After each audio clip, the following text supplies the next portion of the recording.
You can turn on talk radio, sports talk radio, and hear it every day. Coaches telling the media, first we have to prepare, and then we have to execute.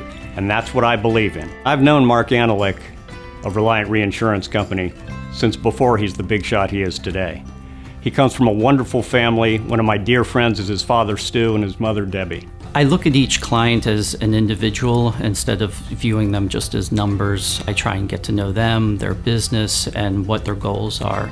Mina came to me, I believe, when she first started her company and needed assistance with some teaming agreements and some basic government contract issues. I found her to be very hardworking, very determined, and obviously very knowledgeable about the government contracting space. Every day I get to work with entrepreneurs and help them achieve their goals. Unlike a litigator, there's no winners or losers. Everybody comes away happy. Tiana and I first met in a business group that was styled after a junto society that Benjamin Franklin founded. I've been able to become not only a friend of his, but a valued partner. We, just like everybody else, have been struggling with healthcare. We had a renewal coming due towards the end of last year. We hadn't heard anything from our broker at the time for a very long time. We were getting nervous that would we still have coverage, would we not have coverage, would we have a huge increase? So I talked to some of my friends that I knew out there, and one of them recommended Joe to me.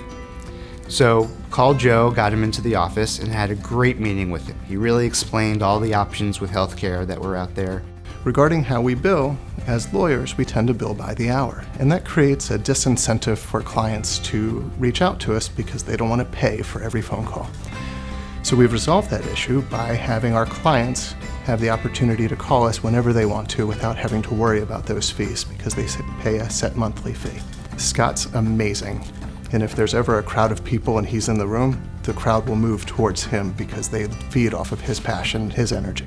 I mentor small businesses that are just getting started up, especially those interested in breaking into the federal market. I have an affinity for veteran-owned companies, and so I'm very quick to help them if they come forward.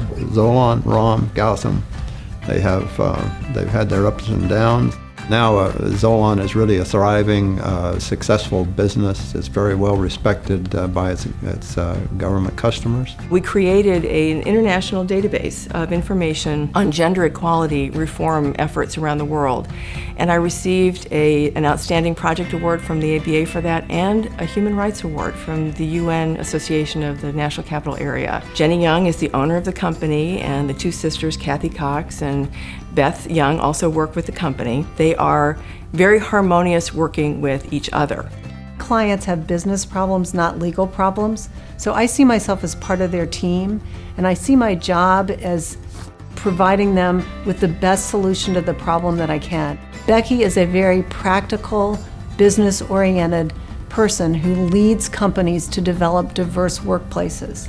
I remember being in Lisa's office at the Maven headquarters a couple of years ago, and she had a chart on the wall, and it was mapping out projections for the coming years, and she had revenue built into these projections in the many's of millions of dollars. In these years since I've seen that chart, she has hit these benchmarks, and she has just knocked it out of the park. She's done a great job. I got active in the practice of law because I'm a competitive person by nature.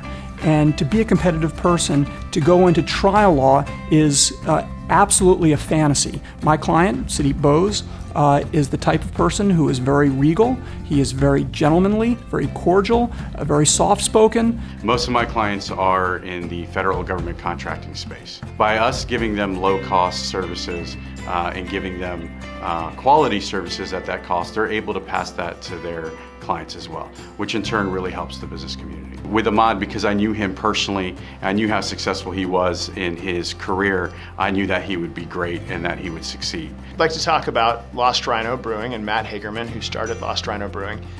He came to us and he was the master brewer for Old Dominion Brewing Company, which is a brewing company that was going out of business.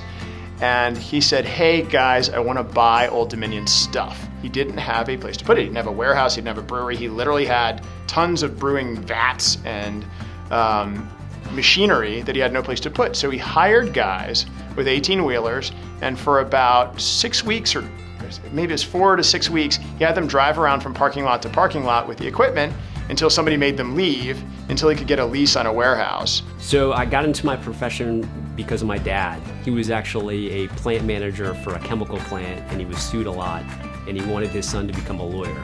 So I started out as a litigator and then had to switch to become a corporate lawyer because I liked helping people. My nominee is the famous, handsome, talented Jim Quigley. I've helped him grow his business from no employees to dozens of employees. We've been through many rounds of venture capital, and I'm extremely proud for all he's accomplished.